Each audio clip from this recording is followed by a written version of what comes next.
All right, we're here today with Jay-Way. This is MOSAIKO Mag Interviews, and we're here to talk about his new album.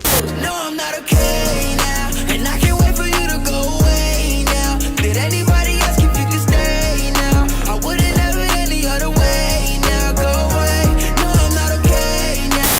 So, obviously, it just came out, so there's so much like chatter around it. You know, it hit the charts number 7 on the Netherlands chart, which is just crazy.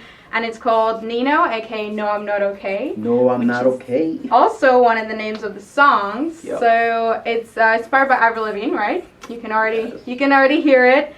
So I just want to talk about that, right? Because like such a random inspiration. For someone like me, I was super excited because I grew up on that. Like anyone sort of like my age does, or even if you're older or a bit younger, like you grew up on her. That's super cool. And that music. So like, how did you fall into that and like get that idea? That's what I want to do. Man, Avril Lavigne. So a lot of people don't know. Pop is my favorite genre. A lot of people think that hip hop is my favorite genre. I really grew up listening to a lot of pop. Mm-hmm. And the thing with me is like, Michael Jackson is definitely top tier. It's like my #1 artist.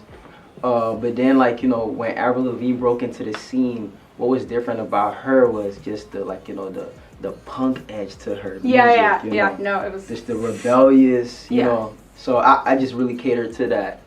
And on every project that I release, I pay homage to like my influences. And on this specific one, I felt like, this one goes out to Avril. Yep. Yeah, and I think it's super interesting as well because of the fact that, people who were, let's say, around the age of between 10 and 15 at the time when she was like super in, or even if you're a bit older, now are sort of like have grown up, let's say like 10, 12 years later, and like are in the state where like they're more into music that has a meaning. Yeah. And so sort of going back into something that is so familiar to them. But you do also have different influences in the album, right? Yeah. Because you have like Quintana, which is, still has that like vibe around it, but it's a little bit more even deep, and it's, you want to talk about that song a little bit? Because I was interested what's the inspiration behind it when I listened to it. So basically the EP was already finished and turned in, and we were just playing around in the studio, and Damie, awesome producer, he produced the whole project. He just went through his files, just played some of his concepts. Yeah, totally. Like, and then he had an artist already on Quintana's original.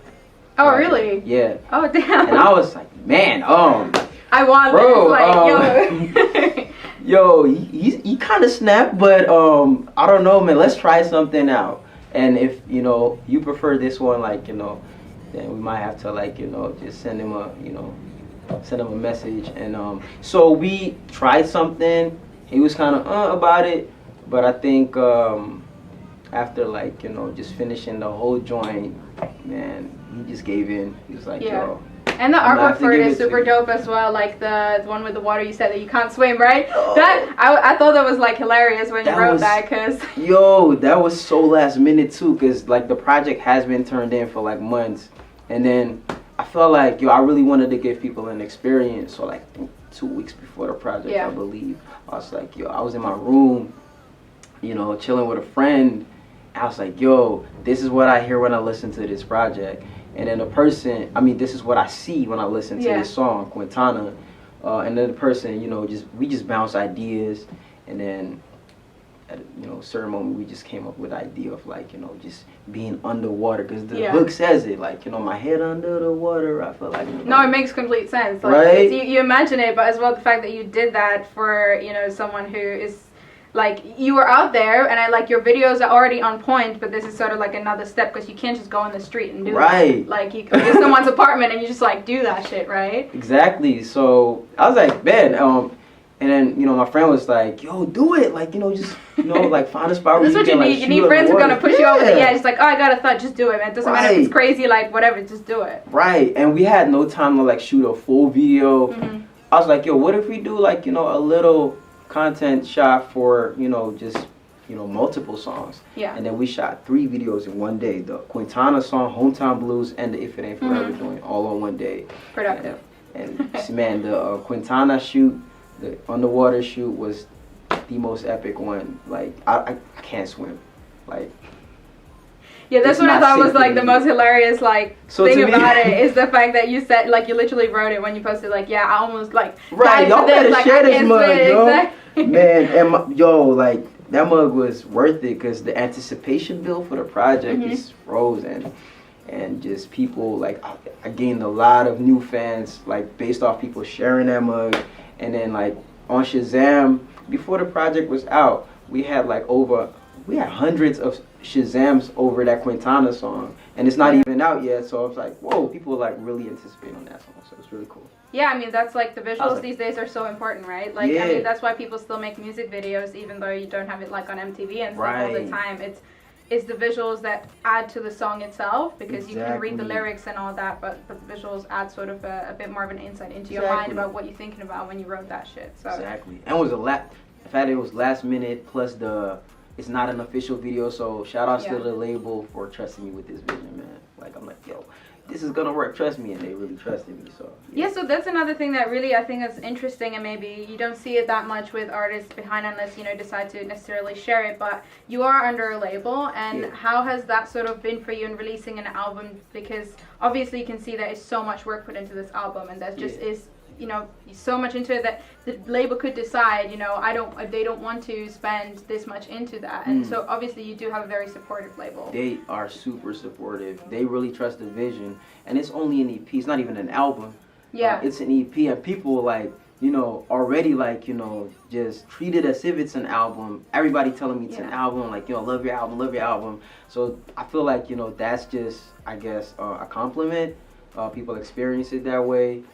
Shout outs to the label once again for just giving us the resources that makes it feel as if we really And it put paid out off, love. It really honestly. paid off, Like yeah. you don't see a lot of artists, especially around town, because obviously, like for people who live in Amsterdam, you do see you around town. It's not necessarily like you have this aura around you where you're just like really humble and really casual. And then when you look at the stuff that you produce, you're like, yo, this guy, like, he must be like going out there, like, expecting like when I meet you, I would expect like, oh, this guy's gonna be like full of himself, because all the shit that you do is so on point, and Man, it's so I on appreciate this that. other like level. And how do you deal with that yourself? Because is that what you planned on necessarily, or did you ever have any sort of doubts, like at any point, like, wow, I'm putting so much into this, like, what if it changes the way people look at me, or Oh man, what's your personality when it gets to that? I was definitely very nervous about putting the project out based off the content, because this is the first project where I've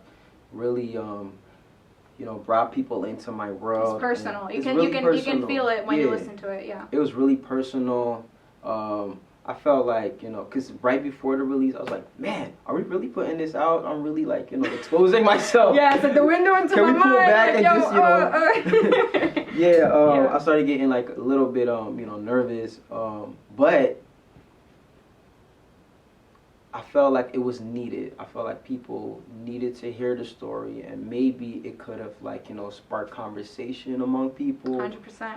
People that go through it, because that's what the project is about. No, I'm not okay. It's like it's being honest about how you feel, and I just really want to break the stigmas. It's somebody that said because when we put the project out, there was this article, I think they posted it on their Instagram, and then somebody replied, well, mental illness is such a hype these days. All these rappers talk about, depression. It's a hype, but what do they do? They run to drugs. Of course, they're gonna be depressed.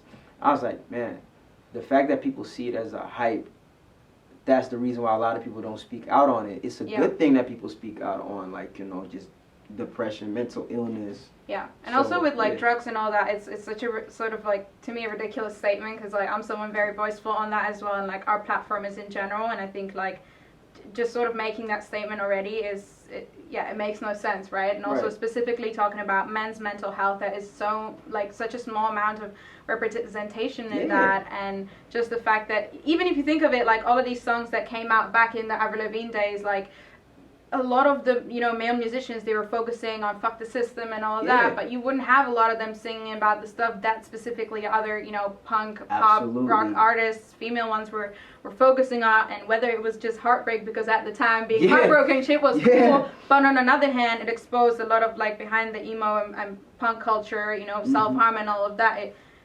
everything's gonna come in with a hype because it's, you know, people are talking about it. People are talking right? about it. But that's I'd rather have people talk about it than stay quiet about it. You know? So because they don't want to be called out or they don't want to be seen as weak. yeah, exactly. I'm really grateful for this project, and I just really hope that it, like, you know, like I said, like really sparks conversation. And I saw already on your Instagram, right, that you got quite a lot of responses Oh, on that yeah. regarding that. So I mean, clearly it's doing its job. And you know, personally, as someone as well who's been like through their own mental health journey, like you feel it in the music, and it is something that I myself have listened to in the past week when I've, you know, felt a certain way. So yeah, it's really doing the job. That's encouraging to hear. Yeah, no, I was so excited to interview you about this, and I just hope that it keeps, you know, going that way, and definitely would love to, you know, catch up whenever anything new's coming out. You can actually follow Jayway on Jayway the Alien on Instagram. He's got obviously a link in the bio with everything. You can find him under J/Way on Spotify and other platforms. You can stream NINO, No I'm Not Okay Now. No, I'm not okay. Just go support him, man. He's doing it. Feel like I'm standing on top of a 20-story building. I'm about to take you on a ride. Yeah, but tell me what I'm supposed to do when I got hometown blues. About to give my mama a hug and tell her I ain't coming home tonight.